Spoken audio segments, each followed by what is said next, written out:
Chers amis, une petite réflexion sur la journée de Lag BaOmer.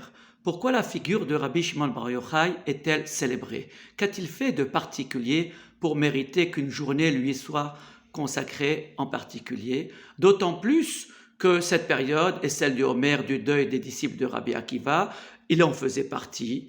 Et dans ce sens, on rompt le deuil pour sa célébration à lui. Et d'autre part, s'il s'agit du jour de sa mort, est-elle opportune cette journée pour le célébrer? Au contraire, le jour de la disparition de quelqu'un, c'est un jour de deuil et non pas de célébration. Le jour même où Moshe Rabbeinu est décédé, nous ne célébrons pas cette journée. Il y a ceux qui même jeûnent une demi-journée le jour du 7 Adar. Donc, qu'y a-t-il de particulier? Il n'y a aucun texte qui prouve que Rabbi Shimon est décédé ce jour-là.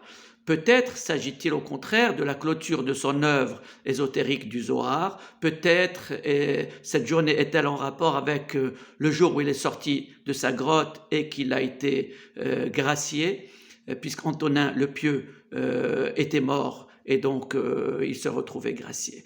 En tout cas, qu'y a-t-il dans le Zohar pour que Rabbi Shimon Bar Yochai soit considéré comme le summum des maîtres d'Israël? Alors évidemment, le Zohar, c'est le Sod, c'est l'essence même, la quintessence de la Torah. Mais au-delà de cela, y a-t-il une journée consacrée à Rabbi, le rédacteur de la Mishnah, ou à Ravina Ravashi, les rédacteurs du Talmud? Non. Donc, il y a vraisemblablement dans la personnalité même de Rabbi Shimon Bar Yochai, au-delà de son œuvre, quelque chose qu'il incarne et qui mérite d'être célébré.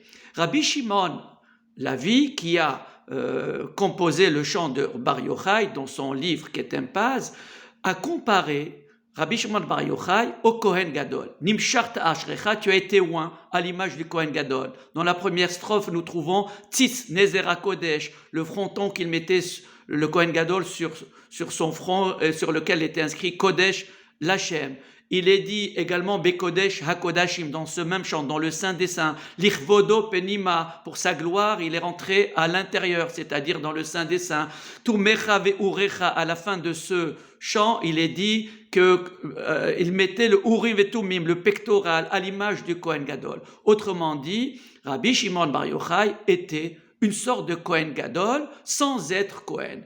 Qu'y a-t-il dans la personnalité de Kohen Gadol? C'est lui qui porte la faute de l'impureté du Mikdash. Lorsqu'un Kohen offre un sacrifice alors même qu'il est impur par inadvertance, toutes ces fautes des sacrifices saints, c'est Aaron qui les endosse alors même qu'il n'en est pas conscient, qu'il n'a pas identifié les fautes. C'est la fonction même du tzitz, de ce fronton qui était sur son front et dont nous trouvons la trace dans l'Exode chapitre 28, verset 38.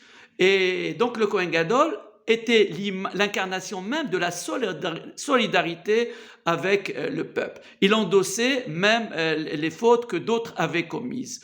De même, c'est le Kohen Gadol qui endossait les fautes de ceux qui avaient tué par inadvertance. Les meurtriers par inadvertance allaient dans les villes de refuge et ils n'étaient libérés de ces villes que le jour où le Kohen Gadol décédait. Autrement dit, il était une sorte de bouc émissaire lui-même, puisqu'avec sa mort étaient libérés les meurtriers par inadvertance. Donc, en comparant Rabbi Shimon Bar Yochai au Kohen Gadol, on lui fait endosser la figure de la fraternité, de la solidarité. Et ce n'est pas par hasard peut-être que dans la Mishnah de Avot, il est dit qu'il y a 3 couronnes, celle de la Kehuna, de la prêtrise, celle de la royauté et celle de la Torah. Mais nous dit Rabbi Shimon, Keter Shem Tov ole al gabehem.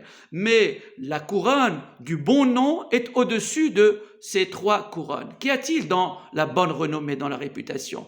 Il me semble qu'il ne s'agit pas ici de la bonne réputation au sens classique du terme, mais elle se réfère à ce verset du Kohen qui bénit le peuple d'Israël et qui dit « Vesamu et shemi al ben Israël » ils placeront mon nom, le nom de Dieu sur le peuple d'Israël, va'ani avarachem, et je les bénirai. Autrement dit, le Kohen Gadol était celui qui devait incarner tout le peuple d'Israël, et en même temps, c'est celui qui devait être l'exemple, l'incarnation, le modèle même de la Torah, du nom de Dieu, et c'est lui qui devait le faire rayonner. Et bien Rabbi Shimon Bar Yochai, peut-être qu'en allant dans son œuvre à la quintessence de ce que signifie la Torah, peut-être qu'en incarnant lui-même la Torah, il a pu mériter que sa figure soit célébrée parce que tout le monde se reconnaît dans l'essence même de la Torah et dans l'essence même du peuple d'Israël, duquel il était solidaire. Nous savons qu'il a été plusieurs fois à Rome pour défendre les intérêts et la protection du peuple d'Israël. Voilà peut-être le sens de cette hiloula de Rabbi Shimon Bar Yochai qui a trait à son œuvre, mais encore plus à sa personnalité. Shabbat Shalom.